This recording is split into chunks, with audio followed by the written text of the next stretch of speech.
ভবনের মাঝখানে চমৎকার একটি গম্বুজ রয়েছে। এরই মধ্যে কিন্তু জামাত নেতা এবং বিএনপি নেতা যারা যুদ্ধাপরাধীর দায়ে আওয়ামী লীগ সরকার অভিযুক্ত করেছিল, যদিও সে সমস্ত অভিযোগ নিয়ে নানা ধরনের বিতর্ক ছিল, এই জুলাই হত্যাকাণ্ডের সাথে সম্পৃক্ত থাকার বা নির্দেশদাতা হিসেবে, জুলাই হত্যাকাণ্ডের পরিকল্পনাকারী হিসেবে সাবেক প্রধানমন্ত্রী যিনি বাংলাদেশ থেকে এর মধ্যে বিতাড়িত হয়েছেন, তাদেরকে এই ট্রাইব্যুনালে বিচার কার্যের মুখোমুখি হতে হচ্ছে। দর্শক, এই মুহূর্তে দাঁড়িয়ে রয়েছি আন্তর্জাতিক অপরাধ ট্রাইব্যুনালে। মাত্র এক মাস আগেও জরাজীর্ণ এই ভবনটি, এখন বোঝার উপায় নেই যে এটি জরাজীর্ণ বা একেবারে জীর্ণশূন্য একটি ভবন ছিল। মাত্র এক মাসের ব্যবধানে কিংবা 15 দিনের ব্যবধানে একেবারে চাকচিক্যময় একটি খুবই মানসম্মত ভাবেই তৈরি করা হয়েছে এই আন্তর্জাতিক অপরাধ ট্রাইব্যুনালের ভেতরে একটু যদি দেখাতে চাই, এটি হচ্ছে প্রবেশ পথ। এই প্রবেশ পথের এখান থেকে আসামিদেরকে নিয়ে যাওয়া হবে এই ট্রাইব্যুনালে, এবং এই প্রবেশ পথের ডান পাশে এখানে রয়েছে আন্তর্জাতিক অপরাধ ট্রাইব্যুনালের যে গারদখানা, যেখানে আসামিদেরকে রাখা হবে। এই ট্রাইব্যুনালের ভেতরে যদিও চিফ প্রসিকিউটর আগে থেকে বলেছিলেন যে যেহেতু আন্তর্জাতিক অপরাধ ট্রাইব্যুনাল, সুতরাং এই ট্রাইব্যুনালের যাবতীয় কার্যক্রম বা এখানকার ব্যবস্থাপনা যেন আন্তর্জাতিক মানসম্মত হয়, সেই ব্যবস্থাটাই এখানে তৈরি করা হবে।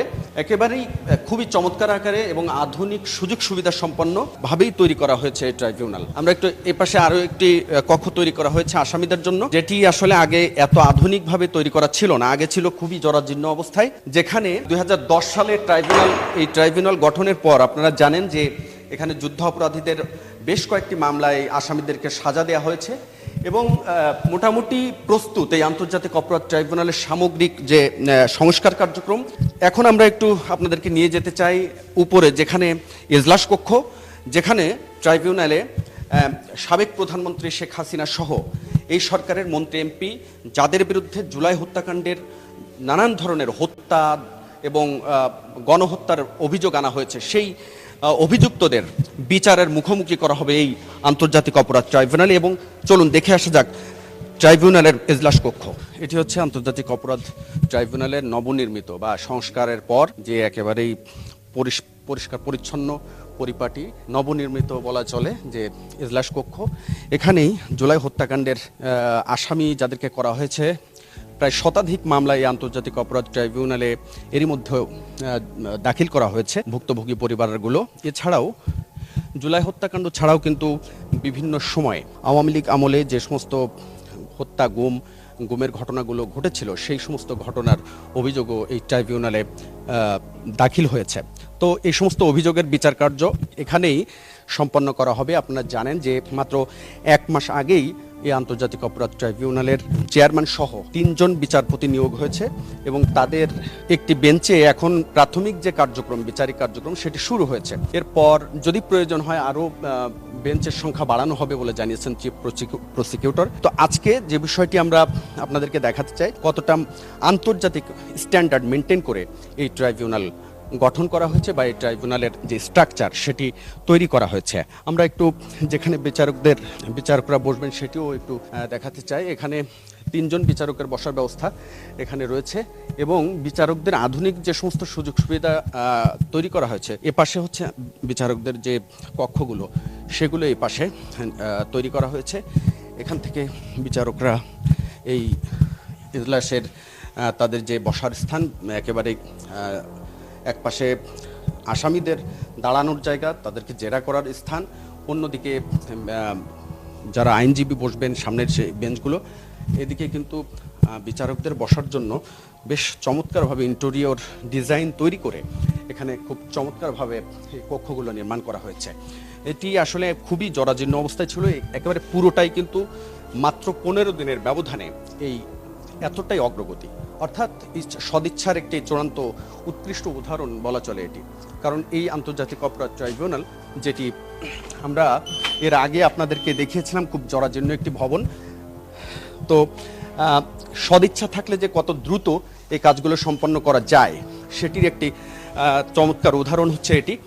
আর এটি হচ্ছে একেবারেই সামনের পার্শ্ব বা ফ্রন্ট সাইড। এই আন্তর্জাতিক অপরাধ ট্রাইব্যুনালের এই ভবনটি কিন্তু বহু পুরাতন, 100 বছরের অধিক সময়ে আগে এই ভবনটি নির্মাণ করা হয়েছে। একটু এ পাশ থেকে যদি আমরা একটু দেখাতে চাই, সামনে ভবনের মূল যে ভবনের মাঝখানে চমৎকার একটি গম্বুজ রয়েছে, সেই গম্বুজের স্ট্রাকচারটা খুবই দেখতে নান্দনিক, যেমন ঠিক তেমনই আকর্ষণীয়।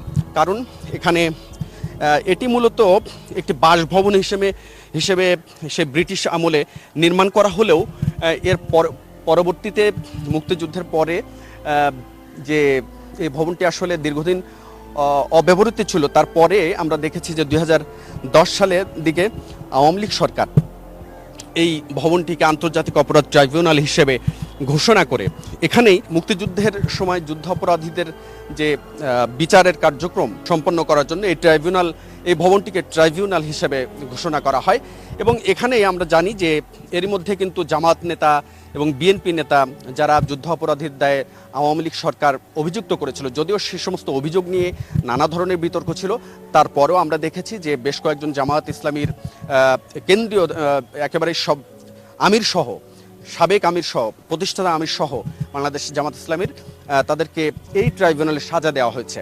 এবং বেশ কয়েকজনকে বিশেষ করে কাদের মোল্লা, মতিউর রহমান নিজামী এবং কামরুজ্জামান, আলী হাসান মোহাম্মদ মুজাহিদ সহ বিএনপি নেতা সালাউদ্দিন কাদের চৌধুরী তাদেরকে যুদ্ধাপরাধের দায়ে, মুক্তিযুদ্ধের যুদ্ধাপরাধের দায়ে এই ট্রাইব্যুনালে মৃত্যুদণ্ড দেওয়া হয়েছিল।